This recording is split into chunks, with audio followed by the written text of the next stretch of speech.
हाँ तो भैया, जय हिंद, गुड मॉर्निंग, सत श्री अकाल, आदाब। तो ये सब चीज़ों को छोड़ते हुए हम अपने काम की ओर बढ़ते हैं और देखते हैं 2012 का प्रारंभिक परीक्षा का पीसीएस का हम लोग सेट सॉल्व करने जा रहे हैं। कल हमने 2011 का सेट सॉल्व कर लिया था।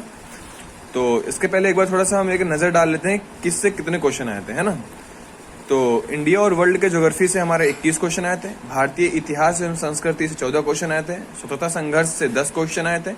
आपको ये बात और बताता चलूँ मैं कि भारतीय इतिहास एवं संस्कृति और भारत का स्वतंत्रता संघर्ष अलग अलग, इसका व्याख्यान सिलेबस में दे रखा है कि अलग अलग क्वेश्चन आएंगे इससे। मतलब स्वतंत्रता संघर्ष आपको पढ़ के जाना है। मॉडर्न हिस्ट्री से काफ़ी क्वेश्चन फंसते हैं। विज्ञान से 21 क्वेश्चन आए, संविधान से 20 क्वेश्चन, अर्थव्यवस्था से 11 क्वेश्चन आए थे, कृषि वाणिज्य एवं व्यापार से 3 क्वेश्चन, और भैया जनसंख्या, पर्यावरण और नगरीकरण से क्वेश्चन आते हैं। 26 क्वेश्चन आए थे और हरदम आते हैं इससे क्वेश्चन, है ना। और आप करंट अफेयर देख लो, 12 क्वेश्चन करंट अफेयर से आए थे। उत्तर प्रदेश से 3 क्वेश्चन और खेलकूद पुरस्कार से 9 क्वेश्चन। खेलकूद पुरस्कार से क्वेश्चन पूछ लेते हैं कि ये ट्रॉफी किस खेल से संबंधित है, ये इस खेल से कौन सी ट्रॉफी संबंधित है, ठीक है। तो ये सब चीजें आपको ध्यान दे के पढ़ा ना। चलो हम शुरू करते हैं आगे क्वेश्चन, ठीक है। तो हमारा पहला क्वेश्चन, चलो शुरू करते हैं। इसी भूगोल से शुरू करेंगे, ठीक है। तो पहला हमारा क्वेश्चन ये, कौन सा क्षेत्र ज्वारीय ऊर्जा उत्पादन का प्रमुख क्षेत्र है। ज्वारीय ऊर्जा, तो खंबाती खाड़ी, इन चारों ऑप्शन में से खंबाती खाड़ी। ज्वारीय ऊर्जा के बारे में थोड़ा पढ़ लेते हैं।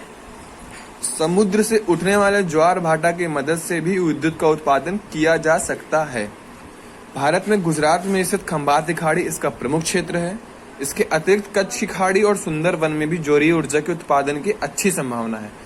कच्छ की खाड़ी में कांडला में एक ज्वारीय ऊर्जा संयंत्र लगाने का प्रस्ताव है, जो एशिया का पहला ऐसा संयंत्र होगा। सुंदरवन के दुर्गादुआनी क्रीक में भी इस दिशा में प्रयास हो रहे हैं। नेक्स्ट क्वेश्चन, मैं आपको कोई भी एक्स्ट्रा नॉलेज नहीं दूंगा। जो इस बुक में, जो इस सेट में दे रखा है, जो इसके व्याख्यान में दिया है, वही मैं आपको पढ़ के सुनाऊंगा, जो अभी के लिए बहुत है, ठीक है। सेकंड क्वेश्चन, इन पश्चिमी वाहिनी नदियों में से कौन 2 पर्वत श्रेणियों के बीच बहती है। नर्मदा, सभी जानते हैं, ये मध्य प्रदेश से आते हैं, ठीक है। नर्मदा नदी का उद्गम महाकाल पर्वत की अमरकंटक चोटी से होता है।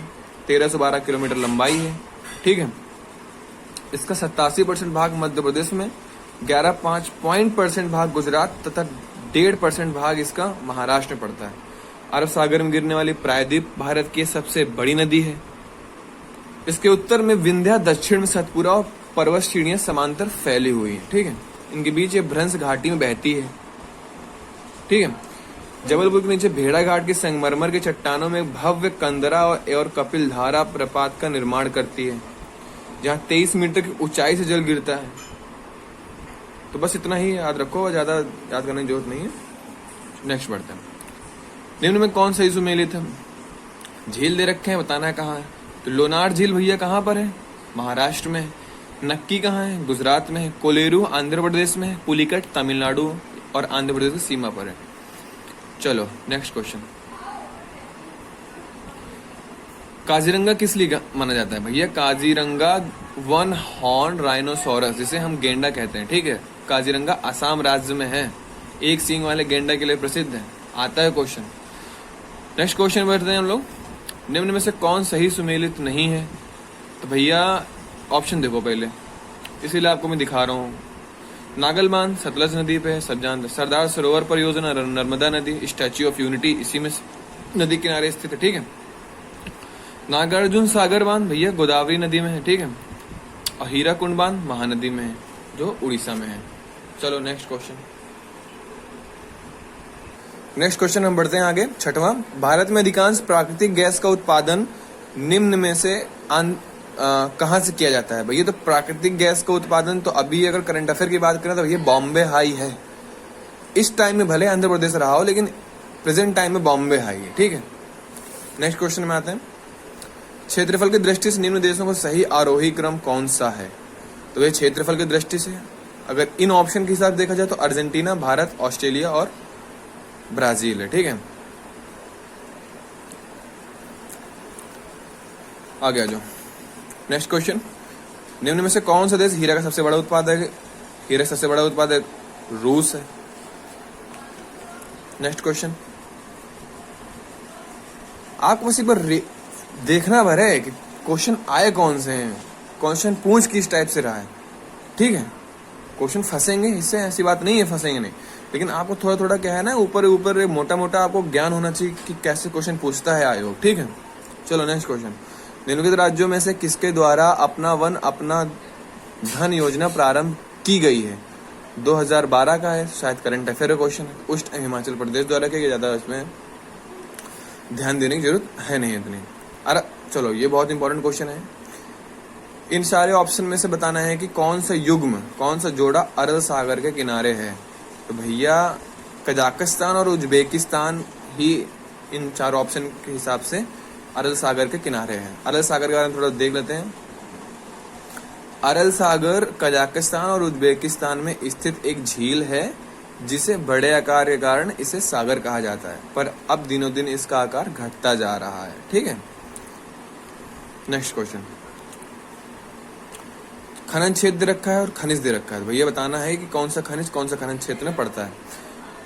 गुरु महिसानी उड़ीसा का है, लौह अयस्क पाया जाता है, सभी जानते हैं लौह अयस्क का उत्पादन उड़ीसा में होता है। तलचर उड़ीसा में है, कोयला पाया जाता है। जादूगुड़ा झारखंड में है, यूरेनियम पाया जाता है। और जावर राजस्थान में शीशा पाया जाता है, ठीक है। नेक्स्ट क्वेश्चन में आते हैं। नेक्स्ट क्वेश्चन, भारत के निम्नलिखित बंदरगाहों में से कौन सा खुला सागरीय बंदरगाह है? भैया चेन्नई का बंदरगाह खुला सागरीय बंदरगाह है, इसके बारे में थोड़ा जानकारी हो जाए आपको, ज्यादा सही है। चेन्नई बंदरगाह भारत के सर्वाधिक पुराने बंदरगाहों में से एक है। यह एक कृत्रिम पतन है जिसे 1859 में बनाया गया था। तो तट पर पानी की कमी रहने के कारण बड़े जलयान तट तक नहीं आ पाते थे, जिसे बाद में कृत्रिम रूप से गहरा किया गया है, ठीक है। इसे खुला सागरीय बंदरगाह भी कहते हैं। मुंबई के बाद यह देश का सबसे बड़ा बंदरगाह है, ठीक है। चलो नेक्स्ट क्वेश्चन। भारत के निम्न राज्यों में से किसे सागवान का वन पाया जाता है? तो भैया सागवान का वन उष्णकटिबंधीय आर्द्र वनपाती वन होते हैं, ठीक है। सागवान का पेड़ आपने लोगों ने सुना होगा, अगर आप लोग यूपी के होंगे, थोड़ा गांव से अगर आप लोग रिश्ता बना के रखे होंगे तो सागवान के पेड़ होते हैं, वर्षा वाले क्षेत्रों में पाए जाते हैं ज्यादा। हाँ तो भैया हम लोग कहाँ थे? सागवान के पेड़ में। सागवान का वन उष्णकटिबंधीय आर्द्र वर्णपाती वन होते हैं, ठीक है। तो इसका वैज्ञानिक नाम थोड़ा जान लो, टेक्टोना ग्रांडिस नाम होता है इसका वैज्ञानिक नाम। ज्यादातर मध्य प्रदेश में बहुतायत मात्रा में पाए जाते हैं, क्योंकि मध्य प्रदेश जानते हो ऐसे भी कि सबसे ज्यादा वन कहाँ पाए जाते हैं? मध्य प्रदेश में वन पाए जाते हैं, है ना। चलो नेक्स्ट क्वेश्चन में आते हैं हम लोग। निम्नलिखित में से कौन सी दक्षिण भारत की सबसे ऊंची चोटी है? तो भैया अनाईमुड़ी है दक्षिण भारत की। अनाईमुड़ी केरल में है, जिसका ऊंचाई 2695 मीटर है। दोडाबेता तमिलनाडु की है। महेंद्रगिरी उड़ीसा की है और धूपगढ़ मध्य प्रदेश की है। Next question. मूंगफली निम्नलिखित में से कहाँ की प्रमुख फसल है? मूंगफली इन चारों ऑप्शन के हिसाब से गोम्बिया की है। मूंगफली के बारे में थोड़ा जान लेते हैं। मूंगफली गोम्बिया की प्रमुख फसल है। भारत में इसकी बुआई खरीफ सीजन में की जाती है। यह एक प्रमुख तिलहन फसल है। मूंगफली वनस्पतिक प्रोटीन का एक सस्ता स्रोत है। मूंगफली कहते हैं भैया गरीबों का बादाम अपने भाषा में, है ना, ज्यादा इसको लेना नहीं है अपने दिमाग में। प्रोटीन की मात्रा मांस की तुलना में 1.5 गुना ज्यादा, अंडों से 2.5 गुना तथा फलों से 5 गुना अधिक होती है। यह एराकिस वंश का पौधा है, ठीक है। चलो नेक्स्ट क्वेश्चन में आते हैं। निम्नलिखित में से कौन सा राज्य भारत में मैग्नीज का सर्वाधिक उत्पादन करता है? भैया मैग्नीज का सर्वाधिक उत्पादन उड़ीसा करता है। मैग्नीज लौह इस्पात उद्योग में एक प्रमुख कच्चे माल के रूप में प्रयुक्त होता है। ये धारवाड़ युग की औषधि चट्टानों में पाया जाता है, ठीक है। Next question. संयुक्त राज्य अमेरिका के दक्षिण कैलिफोर्निया में स्थित मृतक घाटी, जिसे हम बोलते हैं डेथ वैली, किस चीज का उदाहरण है? तो भैया ये रिफ्ट वैली, जिसे रिफ्ट घाटी बोलते हैं, इसका उदाहरण। डेथ वैली के बारे में थोड़ा जान लेते हैं, पेपर में हमेशा आता है। डेथ वैली मृतक घाटी पूर्वी कैलिफोर्निया में स्थित एक रेगिस्तान है। यहाँ मोजावे रेगिस्तान में स्थित है और उत्तरी अमेरिका के सबसे निचले शुष्क तथा गर्म स्थानों में से एक है, ठीक है। डेथ वैली के भीतर स्थित बेड वाटर नामक एक बेसिन समुद्र तल से 282 फुट नीचे होने के साथ उत्तरी अमेरिका की सबसे निचली ऊंचाई का स्थान है। Next question. निम्नलिखित में से कौन शीतोष्ण घास का मैदान नहीं है? भैया घास के मैदान की तैयारी कर लेना, आते हैं क्वेश्चन, हम भी तैयारी कर रहे हैं, आप भी तैयारी कर लेना। एक घास का मैदान आपसे जरूर पूछेगा, ठीक है। तो शीतोष्ण घास का मैदान और उष्णकटिबंधीय घास का मैदान कौन से हैं, कौन से नहीं, अब यही पूछता है। पहले पूछता था पैम्पास कहाँ का है, स्टेपीज कहाँ का है, इनके देश कहाँ के हैं, मतलब पहले लोकेशन पूछते थे, अब लोकेशन नहीं पूछते हैं, अब डायरेक्ट पूछ लेते हैं शीतोष्ण है, उष्णकटिबंधीय है, कैसा है। तो भैया शीतोष्ण घास का मैदान इन चारों ऑप्शन में सवाना नहीं है। सवाना एक उष्णकटिबंधीय घास के मैदानों कहते हैं। ये घास के साथ साथ कुछ छोटी झाड़ियां एवं वृक्ष भी पाए जाते हैं, ठीक है। 5 मीटर लंबी और सघन हाथी घास सवाना प्रदेश की मुख्य घास है, ठीक है। चलो इतना याद रखो। हाँ, वेल्ड अपनी अफ्रीका की है, डाउन्स अपनी ऑस्ट्रेलिया की है। चलो 19वां, निम्नलिखित में से किस सागर में लवणता सबसे अधिक है? तो ये चार ऑप्शन देख लो, कैस्पियन सागर, भूमध्य सागर, लाल सागर और मृत सागर। तो सबसे ज्यादा लवणता अपने कौन से सागर में पाई जाती है? ये है कौन सागर में? बताओ जल्दी बताओ, जल्दी बताओ, ऐसे हम बताएंगे नहीं। थोड़ा अपना दिमाग भी लगाओ, तब हम पेन को ढक्कन खोस नहीं समझ रहा थोड़ा, नहीं इससे उड़ जाएगा बार बार ये। तब तक आप क्वेश्चन का आंसर के बारे में सोचो भैया। देखो सबसे ज्यादा अगर लवणता की बात है, खोस नहीं रहा है ढक्कन, खोस जाए एक बार तो आपको आंसर हम बता दें, नहीं खोसेगा तो नहीं बताएंगे फिर। अरे खोसेगा भैया, खोसेगा। ये हमारी यूपी की भाषा है, खोसेगा। देख लो किस सागर में लवणता सबसे अधिक है। तो ऑप्शंस के हिसाब से भूमध्य सागर दे रखा है, तो इसको हम थोड़ा पढ़ लेते हैं। सागरीय जल के भार एवं उसमें घुले हुए पदार्थों के भार के अनुपात को सागरीय लवणता कहते हैं, पहले ये जान लो। सागरीय लवणता को प्रति 1000 ग्राम जल में उपस्थित लवण की मात्रा परसेंट के रूप में दर्शाया जाता है, ठीक है। समान लवणता को मिलाने वाली काल्पनिक रेखाओं को समलवण रेखा, जिसे आइसोहेलिन कहते हैं। सागरों में लवणता का कारण इसमें उपस्थित sodium chloride, magnesium chloride, magnesium sulphate, calcium sulphate आदि के कारण होता है। तो भैया सबसे ज्यादा लवणता मृत सागर में पाई जाती है, उसके बाद लाल सागर, उसके बाद भूमध्य सागर, उसके बाद कैस्पियन सागर। सबसे ज्यादा लवणता कौन सागर में है? मृत सागर, जिसे डेथ सी कहते हैं। नेक्स्ट क्वेश्चन, निम्न में से कहाँ विश्व का सबसे बड़ा प्रमाणित तेल भंडार स्थित है? सब जानते हैं वेनेजुएला में है। वेनेजुएला अभी कुछ दिन पहले क्राइसिस से गुजर रहा था। यूएसए ने भारत को भी मना कर दिया था कि वेनेजुएला से आप तेल का इंपोर्ट नहीं करेंगे।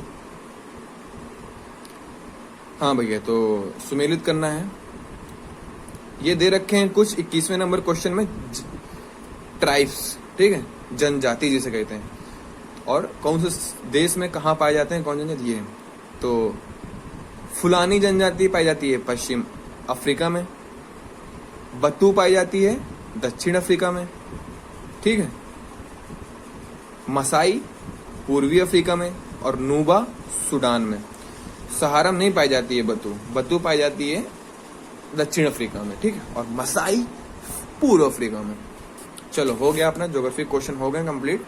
चलो भैया, तो इतिहास में आ जाते हैं हम लोग। इतिहास में हड़प्पी स्थल दे रखे हैं 22वें नंबर क्वेश्चन में, और कुछ स्थिति दे रखी है, कौन से हड़प्पी स्थल कहाँ पर थे, ठीक है। तो मांडा कहाँ की है? जम्मू कश्मीर में थी हड़प्पा स्थल। दायमाबाद महाराष्ट्र में था, कालीबंगा राजस्थान में था, और राखीगढ़ी हरियाणा में था। सभी जानते हैं कालीबंगा, राखीगढ़ी। मांडा और के बारे में शायद नहीं जानते होंगे, लेकिन दायमाबाद, कालीबंगा और राखीगढ़ी के बारे में सब जानते हैं। 23वें नंबर क्वेश्चन में आता है, निम्नलिखित में से कौन सा बौद्ध पवित्र स्थल निरंजना नदी पर स्थित है? तो निरंजना नदी बोध गया पर स्थित है, ठीक है। बोध गया निरंजना नदी पुनपुन नदी के तट पर बिहार अवस्थित है, ठीक है। गृह त्याग के पश्चात 35 वर्ष की आयु में महात्मा बुद्ध को यही घोर तपस्या के पश्चात ज्ञान की प्राप्ति हुई, तभी से वे भगवान बुद्ध कहलाने लगे। बौद्ध धर्मावलंबी महायान शाखा के लोग गौतम बुद्ध को भगवान मानते हैं और उनकी मूर्तियों की पूजा करते हैं। मूर्ति पूजा का प्रचलन इसी काल में प्रारंभ हुआ। हीनयान शाखा के लोग महायानियों की तरह बुद्धि ही नहीं बल्कि उनके प्रतीक चिन्हों की पूजा करते हैं। नेक्स्ट क्वेश्चन, अशोक का समकालीन तुर्मय कहाँ का राजा था? तो भैया अशोक का समकालीन तुर्मय मिस्र का राजा था। ठीक है। अशोक के द्वितीय शिलालेख में 5 सीमांत, देखो, प्रांतीय राज तथा 13वें शिलालेख में 5 सीमांत यूनानी राजाओं के नामों का उल्लेख मिलता है। तो तुर्मय मिस्र के थे, एंटीयोकस सीरिया के थे, एंटीगोनस मैसिडोनिया के थे, मेगारस या मकमास साइरिन के थे, एलिरू सेंट्रो या अलेक्सुंदर एपीरस के थे। चलो नेक्स्ट क्वेश्चन में आते हैं हम लोग। निम्न में से कौन सुमेलित नहीं है? तो राशिखर शास्त्र के हाँ तो सुमेलित नहीं है। तो कर्पूर मंजरी वाला सुमेलित नहीं है। बी वाला ऑप्शन देख लेते हैं, बी, सी और डी पहले कर लेते हैं, फिर ए के बारे में बताते हैं आपको।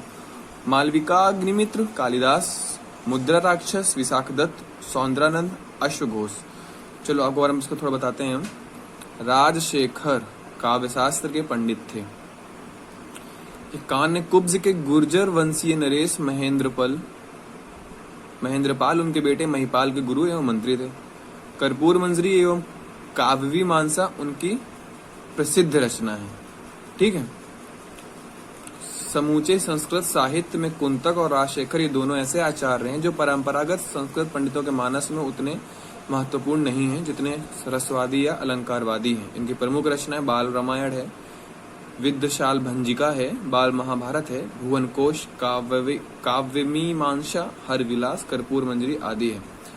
तो मालविकाग्निमित्र कालिदास की रचना है, मुद्रा राक्षस विशाखदत्त की रचना है, सौंदरानंद अश्वघोष की रचना है। ठीक है। नेक्स्ट क्वेश्चन में आते हैं बिना टाइम वेस्ट किए। निम्नलिखित में से कौन जहांगीरी चित्रकार थे? भैया जहांगीरी चित्रकार थे इनके अबुल हसन और अकारिजा। भैया चित्रकार का माहौल तभी बना था जहांगीर के टाइम में ही। बहुत चित्रकार का वो था, चरमोत्कर्ष पर था बिल्कुल। चित्रकार अबुल हसन और अकारिजा जहांगीर के दरबार में रहते थे और जहांगीर के शासनकाल में चित्रकला अपने चरमोत्कर्ष पर थी। इतने ध्यान दो, ज्यादा ध्यान न दो। पुंड्रवर्धन भुक्ति अवस्थित थी उत्तर बंगाल में। प्राचीन काल में पुंड्रवर्धन भुक्ति उत्तरी बंगाल क्षेत्र में अवस्थित था। पाल, चंद्र तथा सेन राजवंशों के समय इसका विस्तार बंगाल के बाहर तक किया गया। नेक्स्ट क्वेश्चन, वैदिक नदियां हैं, आधुनिक नाम बताना है इनका। कुंभा काबुल को बोलते थे, परुषणी रावी को बोलते थे, सदानीरा गंडक को बोलते थे और सतुद्री सतलज को बोलते थे। नेक्स्ट क्वेश्चन आते हैं, तेलुगु अनुवादों के लिए विख्यात है। निम्न में से कौन महाभारत के तेलुगु अनुवादों के लिए विख्यात है? तो भैया नन्याय और टिक्कन, बहुत अजीब अजीब नाम होते थे महाभारत के तेलुगु अनुवादों के लिए, तथा कंबन और कुट्टन रामायण के तेलुगु अनुवादों के लिए नाम से प्रसिद्ध है और विख्यात है। ये थोड़ा ध्यान देकर पढ़ना इंपॉर्टेंट है। वह प्रसिद्ध जैन आचार्य कौन थे जिनको अकबर ने बहुत सम्मानित किया था? पुष्पदत्त थे। पुष्पदत्त प्रसिद्ध जैन आचार्य थे जिनका अकबर ने बहुत सम्मान करता था। नेक्स्ट क्वेश्चन, निम्नलिखित में से कौन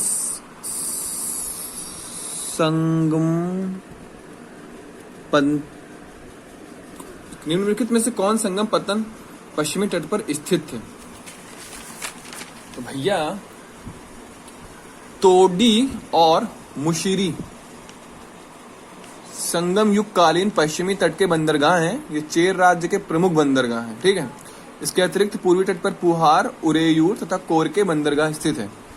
इनमें पुहार पंतन चोलों की प्रथम तथा उरेयूर पत्थर व्यापार का प्रमुख केंद्र था।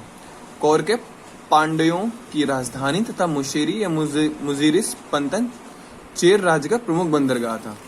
नेक्स्ट क्वेश्चन में आते हैं, किसके सिक्कों पर बगदाद के अंतिम खलीफा का नाम सर्वप्रथम अंकित हुआ? तो भैया अलाउद्दीन मसूद शाह के सिक्कों पर बगदाद के अंतिम खलीफा मुस्तीन का नाम सर्वप्रथम अंकित हुआ। बाद में इल्तुतमिश के सिक्कों पर भी बगदाद के अंतिम खलीफा का नाम अंकित किया गया। नेक्स्ट क्वेश्चन में आते हैं, राजा राम मोहन राय को राजा की उपाधि किसने दी थी? तो भैया अकबर द्वितीय ने दी थी। इसी के मुकदमे की पैरवी करने राजा राम मोहन राय इंग्लैंड गए थे, जहां उनकी मृत्यु हो गई थी। राजा राम मोहन राय ने बहुत सारे काम किए हैं, पर बाद में पढ़ाएंगे आपको इसके बारे में। वह चोल राजा कौन था जिसने श्रीलंका को पूर्ण स्वतंत्रता दी और सिंघल राजकुमार के साथ अपनी पुत्री का विवाह भी कर दिया था? कलोतुंग प्रथम ने, चोल शासक ने श्रीलंका को पूर्ण स्वतंत्रता दी, सिंघल राजकुमार वीरप्पेरुमल के साथ अपनी पुत्री का विवाह कर दिया था। इस समय श्रीलंका का शासक राजा विजयबाहु था। नेक्स्ट क्वेश्चन, औरंगजेब के मृत्यु के समय मराठा नेतृत्व किसके हाथों में था? तो भैया उस समय मराठा का नेतृत्व ताराबाई के हाथों में था। थोड़ा पढ़ लेते हैं, इंपॉर्टेंट है। औरंगजेब की मृत्यु के समय मराठा का नेतृत्व ताराबाई के हाथों में था। राजा राम की मृत्यु के बाद इसकी विधवा ताराबाई ने अपने 4 वर्षीय पुत्र शिवाजी द्वितीय को गद्दी पर बैठाया और खुद उसकी संरक्षिका बन गई। नेक्स्ट क्वेश्चन, अब आते हैं भारत का स्वतंत्रता संघर्ष में। अब इंटरेस्ट आएगा थोड़ा। 36वां क्वेश्चन ये है, 1937 के चुनाव के पश्चात यूपी में गठित मंत्रिमंडल में किसको वित्त विभाग सौंपा गया था? तो भैया गोविंद वल्लभ पंत को वित्त विभाग सौंपा गया था। 1937 के चुनाव के पश्चात उत्तर प्रदेश में गठित मंत्रिमंडल में वित्त विभाग गोविंद वल्लभ पंत को सौंपा गया था। 37वां क्वेश्चन, निम्नलिखित में से किन आंदोलनों ने महिलाओं को घर की 4 दीवारी से बाहर निकाला? कल मैंने 2011 में बताया था कि जब असहयोग आंदोलन हुआ था और या फिर स्वदेशी आंदोलन हुआ था, कल क्वेश्चन में था कि महिलाओं को बाहर आने की मतलब मौका एक मिला था, उन लोगों को अपॉर्चुनिटी मिली थी। कौन कौन से आंदोलन में है भैया? सारे आंदोलन में, स्वदेशी आंदोलन, होम रूल में, असहयोग में, सविनय अयोग्य आंदोलन में। भारत में स्वतंत्रता के लिए चलाए गए आंदोलनों ने महिलाओं को घर से निकलने के लिए प्रेरित किया। सर्वप्रथम 105 में बंगाल विभाजन के विरुद्ध चलाए गए स्वदेशी आंदोलन में महिलाओं की बड़ी भागीदारी रही। उसके पश्चात तिलक द्वारा चलाया गया होम रूल लीग आंदोलन। 1916 महात्मा गांधी द्वारा चलाए गए असहयोग एवं सविनय अयोग्य आंदोलन क्रमशः 1920 और 1930 में महिलाओं ने महत्वपूर्ण भूमिका अदा की थी। इसमें भैया ये खुश नहीं रहा है, बार बार निकल रहा है। चलो नेक्स्ट क्वेश्चन में आते हैं हम लोग। वे राष्ट्रीय नेता कौन थे जो 1925 में सेंट्रल लेजिस्लेटिव असेंबली के अध्यक्ष निर्वाचित हुए? भैया तो सेंट्रल लेजिस्लेटिव असेंबली के अध्यक्ष विट्ठल भाई पटेल निर्वाचित हुए थे। असहयोग आंदोलन को असमय वापस लिए जाने के कारण कांग्रेस में असहमति के मत उभरने लगे। गांधी जी के इसी निर्णय से दुखी होकर सीआर दास और मोतीलाल नेहरू ने 1 जनवरी 1923 को स्वराज्य पार्टी का गठन किया था। ये क्वेश्चन बहुत बार आता है। 1923 में हुए चुनावों में स्वराज्य पार्टी को मध्य प्रांत में पूर्ण बहुमत मिला तथा बंगाल, उत्तर प्रदेश, बंबई में प्रधानता एवं केंद्रीय विधानमंडल में 101 में 82 स्थान प्राप्त हुआ। इसी क्रम में 1925 में स्वराज पार्टी अपने एक नेता विट्ठल भाई पटेल को सेंट्रल लेजिस्लेटिव असेंबली का अध्यक्ष बनवाने में सफल हो जाती है। नेक्स्ट क्वेश्चन, कांग्रेस अध्यक्ष है और अधिवेशन दे रखा है भैया, ठीक है। तो भैया इधर से देख लेना, सुभाष चंद्र बोस हरिपुरा के थे, ठीक है। सरोजिनी नायडू कानपुर की थी, पुरुषोत्तम दास टंडन नासिक के थे, डॉक्टर M.A. अंसारी मद्रास के थे। भाई ये अधिवेशन दे रखे हैं और इन अधिवेशन में अध्यक्ष कौन था ये दे रखा है, ठीक है, ज्यादा कंफ्यूज नहीं होना। निम्नलिखित कॉलेजों में सर्वप्रथम किसकी स्थापना हुई थी? 4 कॉलेज दे रखे हैं भैया, बता दो कि सबसे पहले तो भैया हिंदू कॉलेज की कलकत्ता में स्थापना हुई थी और राजा राम मोहन रॉय ने किया था। इन्होंने बहुत ही नेक काम किए हैं अपने देश के लिए। 1817 इस दिन कलकत्ता में हिंदू कॉलेज की स्थापना की। मुस्लिम एंग्लो ओरिएंटल कॉलेज की स्थापना सर सैयद अहमद खान ने की थी, अलीगढ़ में, वो भी। मेयो कॉलेज की स्थापना अजमेर राजस्थान में लॉर्ड मेयो के टाइम में की थी, जबकि दिल्ली कॉलेज की स्थापना 1922 में की गई। नेक्स्ट क्वेश्चन, किस अधिनियम ने भारतवासियों को अपने देश के प्रशासन में कुछ हिस्सा लेना संभव बनाया? भैया इंडियन काउंसिल एक्ट 1961 में भारतवासियों को अपने देश के प्रशासन में कुछ हिस्सा लेना संभव बनाया था। नेक्स्ट क्वेश्चन, प्रथम महायुद्ध के दौरान कहां पर भारत की एक अंतरिम सरकार बनी थी जिसके प्रेसिडेंट राजा महेंद्र प्रताप थे? दोबारा क्वेश्चन पढ़ लो एक बार। प्रथम महायुद्ध फर्स्ट वर्ल्ड वॉर के दौरान कहां पर भारत की एक इंटरिम गवर्नमेंट बनी थी? भैया प्रथम महायुद्ध के दौरान अफगानिस्तान में भारत की एक इंटरिम गवर्नमेंट बनी थी जिसे अंतरिम सरकार कहते हैं, जिसके प्रेसिडेंट राजा महेंद्र प्रताप थे। और 1 दिसंबर 1915 को बनी काबुल सरकार में प्रधानमंत्री मौलाना बरकतुल्ला खान थे। 20 अप्रैल 1989 में उनकी मृत्यु भी हो गई थी। नेक्स्ट क्वेश्चन बहुत इंपॉर्टेंट क्वेश्चन है। शारदा अधिनियम के अंतर्गत लड़कियों एवं लड़कों के विवाह की न्यूनतम आयु क्रमशः कितनी निर्धारित कर दी गई थी? तो 14 और 18 निर्धारित कर दी गई थी। हरविलास शारदा के अथक प्रयासों से ही तत्कालीन ब्रिटिश सरकार द्वारा बाल विवाह निरोधा कानून पास किया गया। इस कानून में लड़कियों की आयु सीमा 14, लड़कों की 18 कर दी गई। चलो नेक्स्ट चालू करते हैं हम लोग।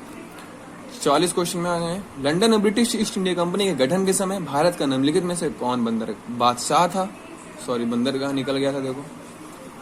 तो भैया ब्रिटिश ईस्ट इंडिया कंपनी गठन के समय भारत का बादशाह पूछ रखे हैं तो अकबर थे। अकबर के समय में ही ब्रिटिश इंडिया कंपनी गठन हुआ था। थोड़ा इसके बारे में पढ़ लेते हैं।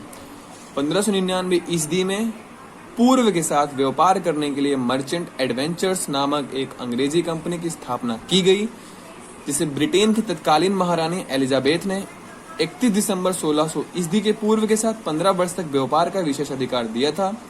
इस समय भारत मुगल बादशाह अकबर के अधीन था 1556 से लेकर 1605 तक। ठीक है, ठीक है। तो भैया समाचार पत्र हैं, किस भाषा में छपे थे बताना है आपको। भारत मित्र, राष्ट्रमत और प्रजामित्र और नायक। जल्दी सोच लो, 1 मिनट टाइम है पेज पलटने में। हमारे पलट गए, सोचना बंद कर दो, आंसर बताने वाले हैं हम। भारत मित्र हिंदी में छपा था, राष्ट्रमत मराठी में छपा था, प्रजामित्र गुजराती में छपा था और नायक बंगाली में छपा था। तो इसी के साथ में हमारा हिस्ट्री का पोर्शन खत्म होता है और हम लोग आगे बढ़ते हुए विज्ञान के पोर्शन की तरफ कूद गए। भैया विज्ञान में आ गए हम लोग। पहला क्वेश्चन ये है, निम्नलिखित में से कौन सी हरित ग्रह गैस नहीं है? इसे ग्रीन हाउस इफेक्ट कहते हैं, इंग्लिश वालों समझ लो। भैया इसके हिसाब से नाइट्रोजन एक ग्रीन हाउस गैस नहीं है, ठीक है। कार्बन डाइऑक्साइड, मीथेन और nitrous oxide green house gas है। इसके बारे में थोड़ा पढ़ लेते हैं क्योंकि इससे क्वेश्चन बहुत फंसता है पेपरों में। तो ग्रीन हाउस गैसें पृथ्वी के वातावरणीय जलवायु परिवर्तन और अंततः भूमंडलीय ऊष्मीकरण के लिए उत्तरदायी होती हैं। इनमें सबसे ज्यादा उत्सर्जन carbon dioxide, nitrous oxide, methane, chlorofluorocarbon जिसे CFC बोलते हैं और ओजोन आदि कारक हैं। वाटर वेपर भी है, ठीक है। इन गैसों में जहां कार्बन डाइऑक्साइड के सर्वाधिक उत्सर्जन के लिए तापीय विद्युत गृह, उद्योग तथा परिवहन जिम्मेदार है, वही मीथेन उत्सर्जन के लिए सर्वाधिक जिम्मेदार कृषि तथा जीवाश्म ईंधन है। नाइट्रस ऑक्साइड के साथ उत्सर्जन के लिए कृषि के साथ जमीन का अन्य प्रयोग तथा कृषि अवशेष एवं अन्य जैविक पदार्थों को जलाया जाना है। और अभी का हाल क्या चल रहा है लॉकडाउन में, आप सब लोग जानते हैं कि नदियां साफ हो गई हैं, पोल्यूशन कम हो गया है और जो भैया होल हो गया था अपने ग्लेशियर में वो भर गया है। तो फिलहाल ठीक स्थिति बनी हुई है। नेक्स्ट क्वेश्चन, लेजर एक युक्ति है जिसके द्वारा उत्पन्न किया जाता है उद्दीपित विकिरण। Laser light amplification by stimulated emission of radiation का संक्षिप्त नाम विकिरण के उद्दीपित उत्सर्जन द्वारा प्रकाश परावर्धन है। इसका आविष्कार थियोडोर मैमन ने किया था। उत्सर्जन की प्रक्रिया द्वारा संवर्धित कर एक सीधी रेखा किरण में बदलकर उत्सर्जित करने का एक तरीका होता है। नेक्स्ट क्वेश्चन, भैया दे रखे हैं कुछ बीमारी दे रखी है, बताना है कि उनके वायरस है, बैक्टीरिया है, प्रोटोजोआ है, क्या है, ठीक है। तो भैया चलो समय ज्यादा वेस्ट ना करते हुए, आता है तो रिवीजन हो जाएगा, नहीं आता है तो याद कर लो। प्लेग एक जीवाणु रोग है, एड्स एक विषाणु रोग है, गंजापन एक कवक रोग है और मलेरिया एक प्रोटोजोआ रोग है। नेक्स्ट क्वेश्चन में आते हैं, होमी भाभा पुरस्कार किस क्षेत्र में विशेष योगदान के लिए दिया जाता है? तो नाभिकीय ऊर्जा के लिए दिया जाता है। होमी जहांगीर भाभा, ठीक है, भारत के एक प्रमुख वैज्ञानिक एवं स्वप्न दृष्टा थे जिन्होंने भारत के परमाणु ऊर्जा कार्यक्रम की कल्पना की थी। उन्होंने मुट्ठी भर वैज्ञानिकों की सहायता से 1944 में नाभिकीय ऊर्जा अनुसंधान आरंभ किया। उन्हें architect of Indian atomic energy programme भी कहा जाता है। इसी के नाम पर होमी भाभा पुरस्कार परमाणु ऊर्जा क्षेत्र में उल्लेखनीय योगदान के लिए दिया जाता है। नेक्स्ट क्वेश्चन, डीएनए के द्विहेलिक्स प्रारूप को पहली बार किसने प्रस्तावित किया था? तो भैया वॉटसन तथा क्रिक ने किया था। नेक्स्ट क्वेश्चन, MRI निम्न में से क्या है? तो भैया मैग्नेटिक रेजोनेंस और इमेजिंग MRI कहते हैं, जो चुंबकीय होता है। ठीक है, थोड़ा शरीर का होता है ना, एमआरआई करवा लो भैया, एमआरआई हो जाएगा भैया, मशीन के अंदर पूरा शरीर चला जाता है भैया। नेक्स्ट क्वेश्चन, मिट्टी के घड़े में निम्न में से किस क्रिया के कारण जल ठंडा रहता है? तो वाष्पीकरण इसका एक मुख्य कारण है, जिसके कारण घड़े में रखा पानी उसके सूक्ष्म छिद्रों से बाहर आता है और गर्मी के कारण उसका वाष्पीकरण होता है। नेक्स्ट क्वेश्चन, वायु प्रदूषक दे रखा है, प्रभावित अंग, किस वायु प्रदूषक से कौन सा अंग प्रभावित होता है? भैया एस्बेस्टस धूल से फेफड़ा प्रभावित हो जाता है, सीसा से हमारा मस्तिष्क प्रभावित होता है और पारा से उदर और कार्बन मोनोऑक्साइड से सब जानते हैं रक्त धाराएं हमारी प्रदूषित हो जाती हैं। सिम का पूरा नाम है सब्सक्राइबर्स आइडेंटिटी मॉड्यूल। सब जानते हैं सिम क्या होता है, आजकल बिना सिम के कोई चलता नहीं है। 10-12 सिम रख लो हमारी तरफ से। नेक्स्ट क्वेश्चन, फंक ने निम्नलिखित में से किसका आविष्कार किया था? तो भैया फंक ने विटामिन का आविष्कार किया था, सभी जानते हैं, आता है क्वेश्चन।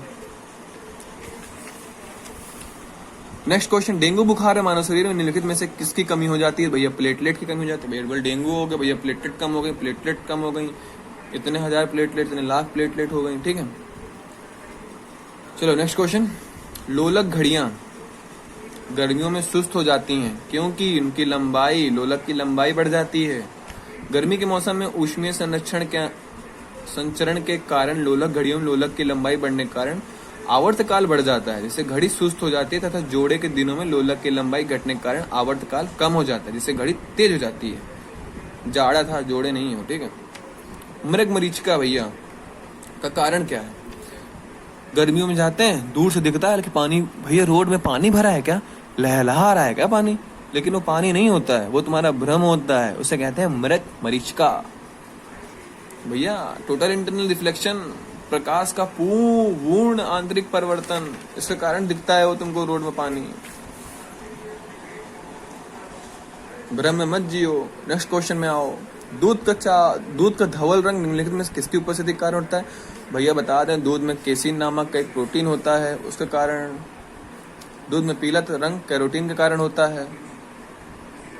नेक्स्ट क्वेश्चन, पराश्रवी वे ध्वनियां हैं जिनकी आवृत्ति होती है 20,000 हर्ट्ज से अधिक।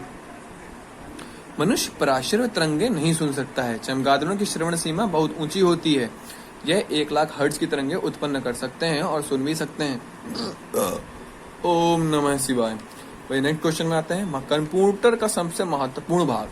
ओह, इतना important question, tough question.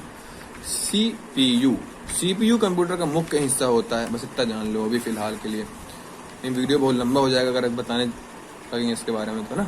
Next question, पर्णहरित क्लोरोफिल में निम्नलिखित में से कौन सा तत्व पाया जाता है? भैया मैग्नीशियम पाया जाता है क्लोरोफिल में।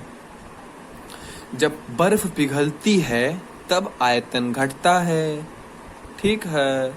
नेक्स्ट क्वेश्चन, प्रकाश का रंग निर्धारित होता है इसके तरंग दैर्ध्य से, ठीक है, तरंग दैर्ध्य से, ठीक है। प्रकाश का रंग उसके तरंग दैर्ध्य से दैर्ध्य पर निर्भर करता है, जबकि वस्तुओं का रंग उनके परावर्तन पर निर्भर करता है। नेक्स्ट क्वेश्चन, इसी और निम्नलिखित में से कौन सा सही सुमेलित है? भैया त्रिशूल सतह से सतह मारता है, पृथ्वी सतह से वायु मारता है, और नाग प्रति टैंक प्रक्षेपास्त्र है, ठीक है।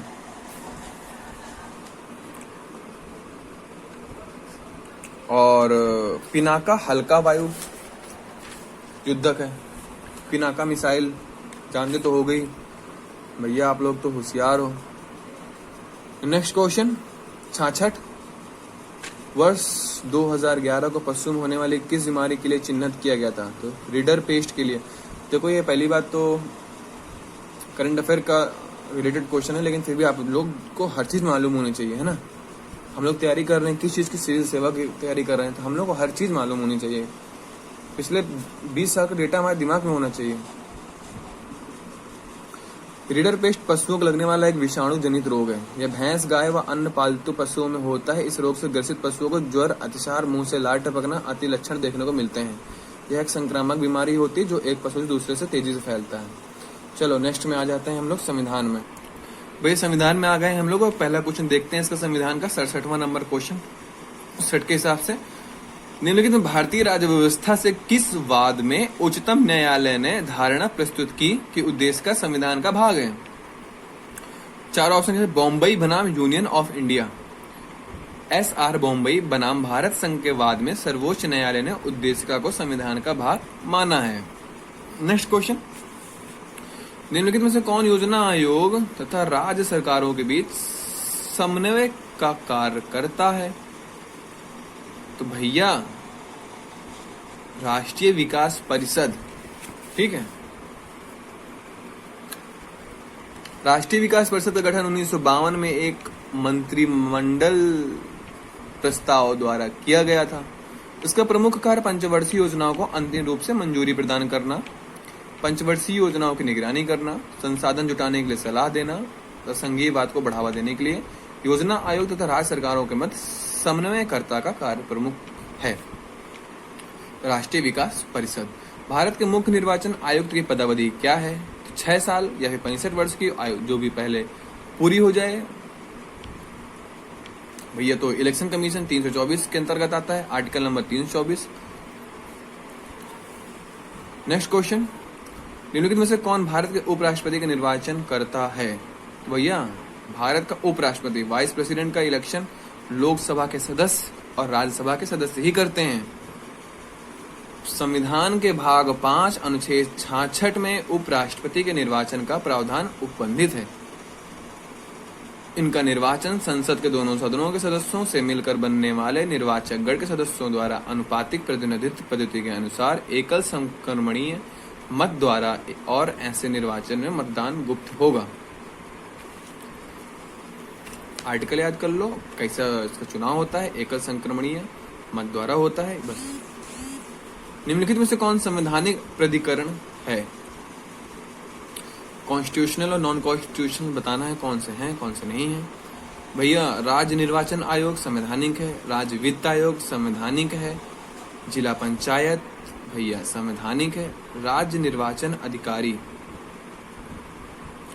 राज्य निर्वाचन आयोग अनुच्छेद 243 के एवं 243 ए, राज्य वित्त आयोग अनुच्छेद 243 ए एवं 243 वाई तथा जिला पंचायत 243 सी ये आर्टिकल है भैया, कंफ्यूज ना हो। संविधान के भाग 9 तथा 9 का के अंतर्गत स्थापित सभी संवैधानिक प्राधिकरण हैं।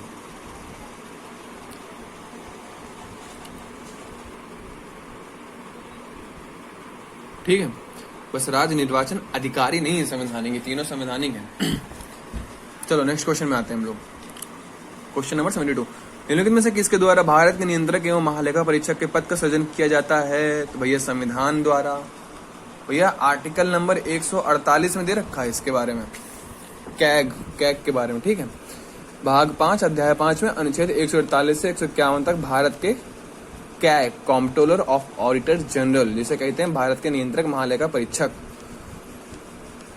राष्ट्रपति द्वारा इसकी नियुक्ति होती है। 149 में इसके परीक्षक के कर्तव्य एवं शक्तियां हैं। 150 में संघ और राज्यों के लेखाओं का प्रारूप है और 151 में समपरीक्षा प्रतिवेदन है। नेक्स्ट क्वेश्चन में आते हैं। अरे भैया ये फिर खुश नहीं रहा है, फिर उड़ेगा लगा रहा। चलो बच गया। धन विधेयक कहाँ पर स्थापित किया जाता है? तो भैया लोकसभा में धन विधेयक स्थापित किया जाता है। Article number 110 money bill. Lok Sabha के अध्यक्ष ही तय करता है कि धन विधेयक है कि नहीं है। नेक्स्ट क्वेश्चन, लोकसभा और राज्यसभा की संयुक्त बैठक किसके द्वारा आहूत की जाती है? भैया ज्वाइंट डिसीजन राष्ट्रपति ही बुलाता है दोनों की। ठीक है, अनुच्छेद नंबर 108 के अंतर्गत आहूत की जाती है। इसकी अध्यक्षता लोकसभा के अध्यक्ष द्वारा की जाती है। एक बार क्वेश्चन भी आ चुका है कि इसकी अध्यक्षता कौन करता है, तो कई लोगों ने बोला कि राष्ट्रपति ही करता है, लेकिन अध्यक्षता इसका लोकसभा का अध्यक्ष ही करता है। सर्वप्रथम दहेज तथा उन्मूलन पर दोनों सदनों की संयुक्त बैठक आहूत की गई थी। ठीक है, नेक्स्ट क्वेश्चन,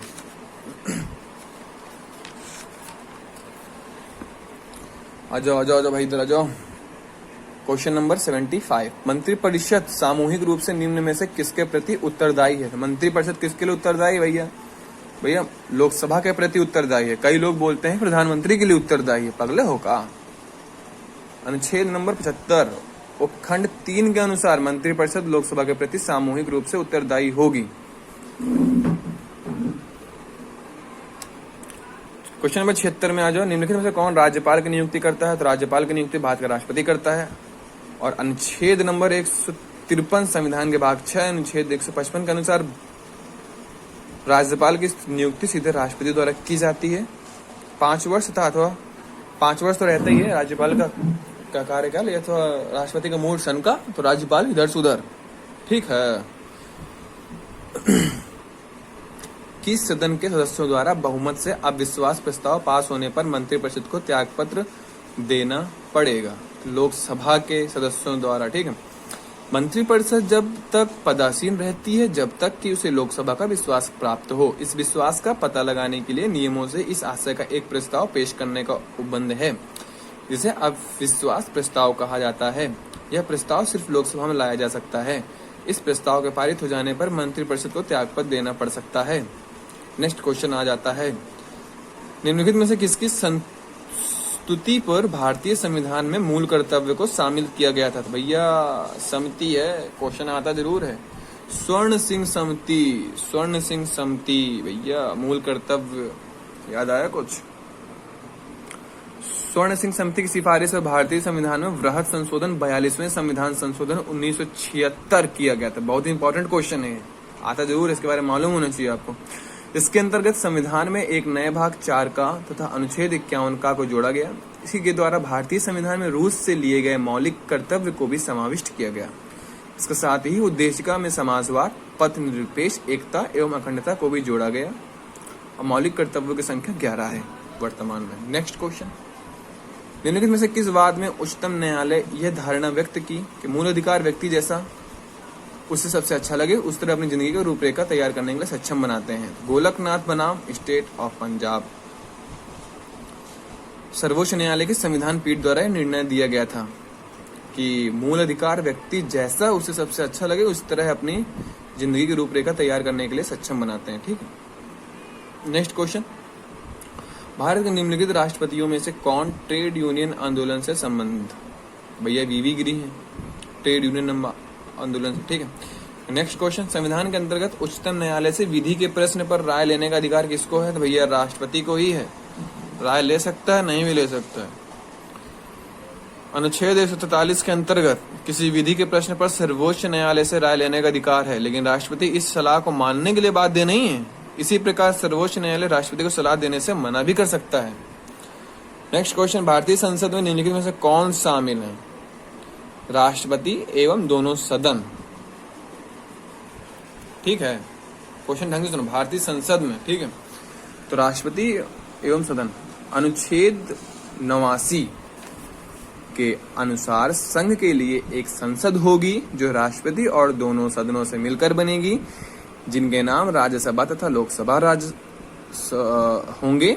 लोकसभा निम्न सदन कहलाएगी तथा प्रत्येक 5 वर्षों पर पुनर्गठन किया जाएगा, जबकि राज्यसभा उच्च सदन कहलाएगी। राज्यसभा को कभी भंग नहीं किया जा सकता है। ये क्वेश्चन आता है। Question number 83।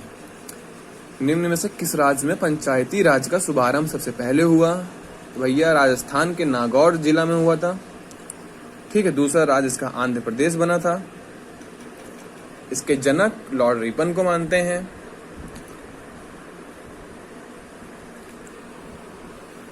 चलो भैया नेक्स्ट क्वेश्चन आ जाओ। नेक्स्ट।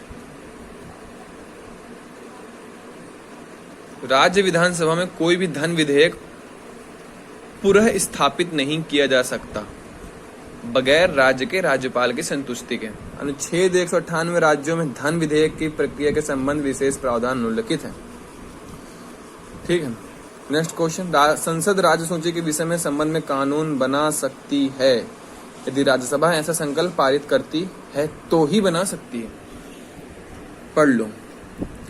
संविधान के भाग 11 संघ और राज्यों के बीच संबंध। अध्याय 1 अनुच्छेद 249 में राज्य सूची के विषय के संबंध में राष्ट्रीय हित में विधि बनाने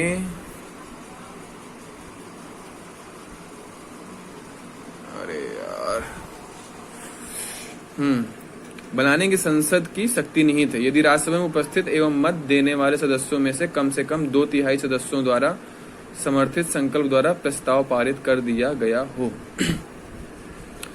उच्चतम न्यायालय में संविधान के निर्वाचन से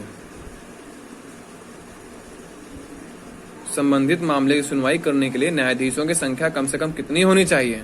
कम से कम 5। भैया 5 सदस्यों की पीठ बैठती है, 5 से कम नहीं होनी चाहिए।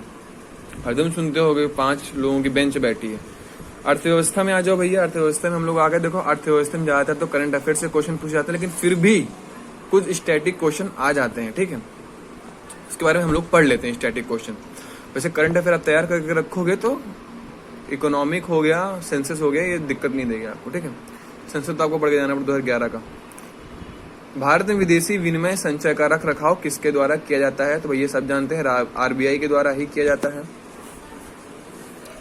निम्नलिखित में से किस एक को छोड़कर बाकी सभी देश की प्राकृतिक पूंजी में सम्मिलित किए जाते हैं? सड़कें छोड़ के सारी देश की पूंजी में सम्मिलित कर दिए जाते हैं, ठीक है। नेक्स्ट क्वेश्चन, भारत निम्न में से किस क्षेत्र से भारत में सकल राष्ट्रीय उत्पाद GDP का सबसे बड़ा भाग प्राप्त होता है? सेवा क्षेत्र से, सर्विस सेक्टर से, ठीक है। 13वें वित्त आयोग के अध्यक्ष कौन थे? विजय केलकर थे। अभी बताओ 14वें का। निम्नलिखित में से कौन सा भारत में मुद्रास्फीति के प्राक्कलन का सबसे प्रचलित माप है?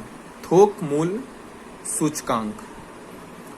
भैया तेंदुलकर समिति ने भारत में गरीबी रेखा के नीचे की जनसंख्या का प्रतिशत कितना आकलित किया था? 37.2। भैया दृष्टि विकलांग हेतु राष्ट्रीय संस्थान निम्नलिखित में से कहाँ अवस्थित है? देहरादून में अवस्थित है। मानसिक विकलांग संस्थान सिकंदराबाद में स्थित है। नेक्स्ट क्वेश्चन, निम्नलिखित में से किस देश ने सरकारी तौर पर परिवार नियोजन कार्यक्रम को सर्वप्रथम अपनाया? तो भैया भारत ने।